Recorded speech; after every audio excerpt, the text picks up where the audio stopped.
महापालिका निवडणुकीसाठी उमेदवारी अर्ज मागे घेण्याचा आज शेवटचा दिवस। बंडखोरांची समजूत काढण्याचं राजकीय पक्षांपुढे आव्हान।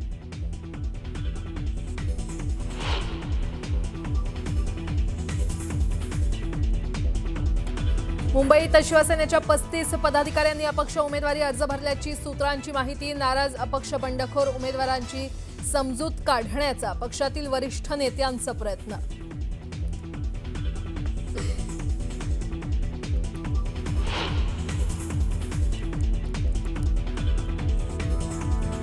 काही गोष्टी काही काळात तुमच्या सगळ्यांच्या समोर येतील। काही चुका केल्या, त्या चुकांची किंमत त्यांना मोजावी लागेल। बीडच्या सभेतून अजित पवारांचा थेट इशारा। दादांचा रोख कुणाकडे, यावरून चर्चांना उधाण।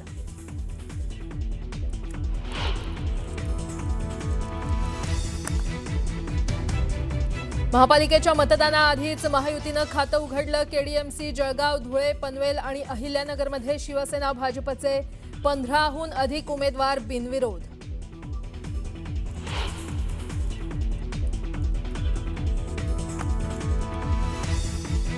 महापालिका निवडणुकीसाठीच्या रणनीतीवर ठाकरे बंधूंची खलबतं। शिवतीर्थावर उद्धव ठाकरे आणि राज ठाकरेंमध्ये चर्चा।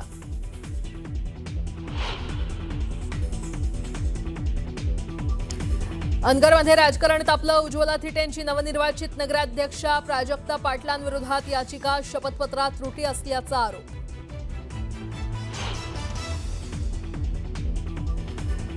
साताऱ्यात भरला सारस्वतांचा मेळा। 99व्या अखिल भारतीय मराठी साहित्य संमेलनाच्या निमित्तानं निघाली ग्रंथदिंडी।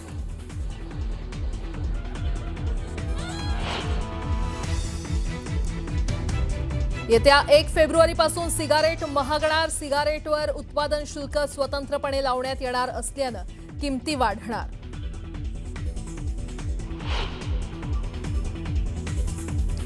भारतीय रेल्वेच्या यूटीएस ॲपमधून आता ट्रेन पास बुकिंग बंद। प्रवाशांनी पास बुकिंगसाठी यापुढे रेल1 ॲप वापर करण्याचं आवाहन।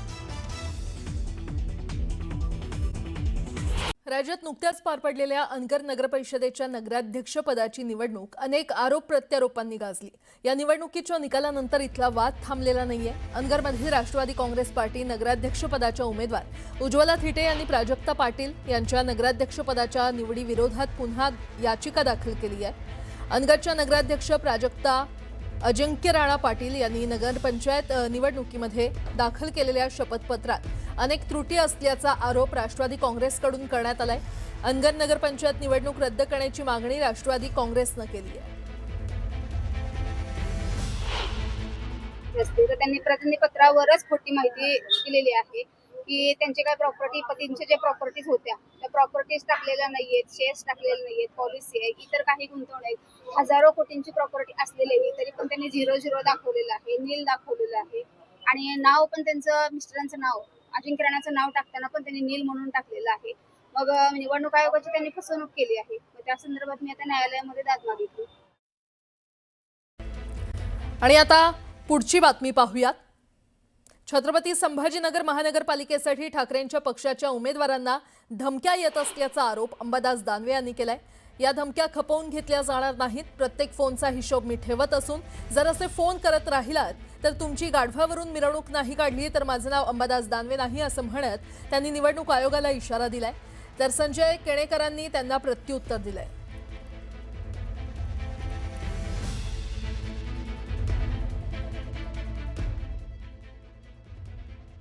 सत्ताधारी पक्षाचे मंत्री शिवसैनिकांना जे उद्धवजी बाळासाहेब ठाकरे पक्षावरून उभे आहेत त्यांना दम देण्याचा प्रयत्न करतात, धमक्या देण्याचा प्रयत्न करतात आणि काही अधिकारी सुद्धा उमेदवारांना फोन करतात। मी एवढाच इशारा देतो की घोडा मैदान जवळ आहे, एकेकाचा हिशोब ठेवला जाईल। अधिकाऱ्यांना विशेषतः मी सांगतो, एखाद्याने फोन केला ना तर त्याची नाही मी गाढ होऊन मिरवणूक काढली तर माझं नाव अंबादास दानवे नाही, लक्षात ठेवा। अंबादास दानवेंनी जेवढे उभे केले ना तेवढे निवडून आणावे। आमच्यात वाद लावण्याचा काही प्रयत्न करू नये। यांच्या अशा बोलण्यानं आमचे काही वाद लागतील आणि आम्ही आचारसंहिता उल्लंघन करून आम्ही काही एकमेकांच्या विरोधात बोलू, ही एवढी काही आमची आमची प्रगल्भता आहे, समजदारी आहे। मुंबई महापालिका निवडणुकीच्या पार्श्वभूमीवर महाराष्ट्र नवनिर्माण सेनेचे अध्यक्ष राज ठाकरे यांनी पक्षाच्या उमेदवारांना आणि कार्यकर्त्यांना खास कानमंत्र दिलाय. राज ठाकरे यांचं निवासस्थान असलेल्या शिवतीर्थ इथे मनसेच्या सगळ्या उमेदवारांनी राज ठाकरे यांची भेट घेतली. राज ठाकरे यांनी उमेदवारांसोबत संवाद साधला आणि यावेळी त्यांनी एकजूट ठेवण्याची सूचना करताना निवडणुकीआधी कानमंत्र देखील दिला. दरम्यान राज ठाकरेंनी उमेदवारांना नेमका काय कानमंत्र दिलाय आपण ते ग्राफिक्सच्या माध्यमातून पाहूया. पैशाच्या आमिषाला बळी पडू नका. आपल्याला मुंबई वाचवायची आहे. मला खूप ऑफर आल्या, सर्वांना पळवलं. मुंबई मराठी माणसाची आहे. आपल्या सर्वांसाठी ही शेवटची संधी. प्रत्येक बूथला आपले 10 लोक उभे करा. बोगस मतदान होऊ देऊ नका. बोगस मतदार सापडला तर फटकावून काढा, असा कानमंत्रच राज ठाकरे यांनी मनसैनिकांना दिलाय. वसईमध्ये भाजपमध्ये तिकीट वाटपावरून निर्माण झालेली नाराजी गुरुवारी उघडपणे समोर आली. भाजपच्या एका ज्येष्ठ कार्यकर्त्यानं आपल्या नाराजीला वाट करून दिली. निष्ठावंतांना डावलून भाजपनं आयाराम गयारामांना तिकीट दिल्यानं भाजप कार्यकर्त्यानं नाराजी व्यक्त केली. ज्यांचे अवकाश देताना तिकीट दिले, पैसे खाऊन तिकीट दिली तुम्ही. आणि 45 वर्ष 1980 27 म्हणजे पहिली गोष्ट म्हणजे एकतर आणीबाणी नंतर माझ्या आयुष्यात बरबाद झालं. मी काय झालं म्हणजे काय तुम्ही आम्हाला फसवलं. 45 वर्ष आम्ही 80 सालापासून काम करतो. कालची माकडं आली त्याने तिकीट दिली तुम्ही. कशावर दिली? आम्ही जुचंद्रचे आम्ही राहणारी झेंडा घेण्याची हिंमत नव्हती कोणाची. झेंडा कोणी घेत नव्हता खांद्यावर. त्यावेळी निशिकांत म्हात्रे, अरुण पाटील, केदारनाथ म्हात्रे, कैलास म्हात्रे या लोकांनी झेंडा घेतले. आज आमची ही परिस्थिती आहे.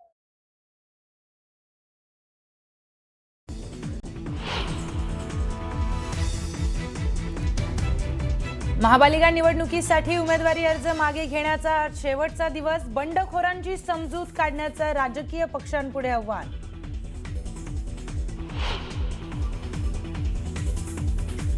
मुंबईमध्ये शिवसेनेच्या 35 पदाधिकाऱ्यांनी अपक्ष उमेदवारी अर्ज भरल्याची सूत्रांची माहिती.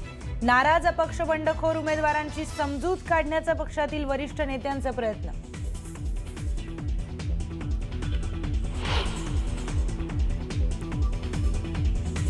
काही गोष्टी काही काळाने तुमच्या सगळ्यांच्या समोर येतील. काही चुका केल्या, त्या चुकांची किंमत त्यांना मोजावी लागेल. बीडच्या सभेतून अजित पवारांचा थेट इशारा. दादांचा रोख कुणाकडे, यावरून चर्चांना उधाण.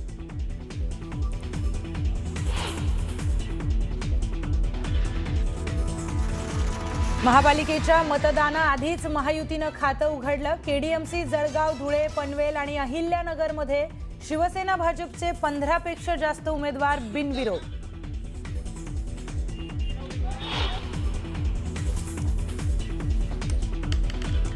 महापालिका निवडणुकीसाठीच्या रणनीतीवर ठाकरे बंधूंची खलबतं. शिवतीर्थवर उद्धव ठाकरे आणि राज ठाकरेंमध्ये चर्चा.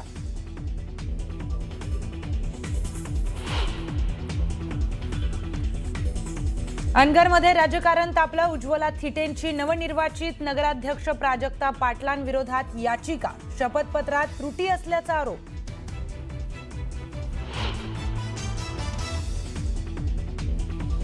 साताऱ्यात भरला सारस्वतांचा मेळा. 99व्या अखिल भारतीय मराठी साहित्य संमेलनाच्या निमित्तानं निघाली ग्रंथदिंडी.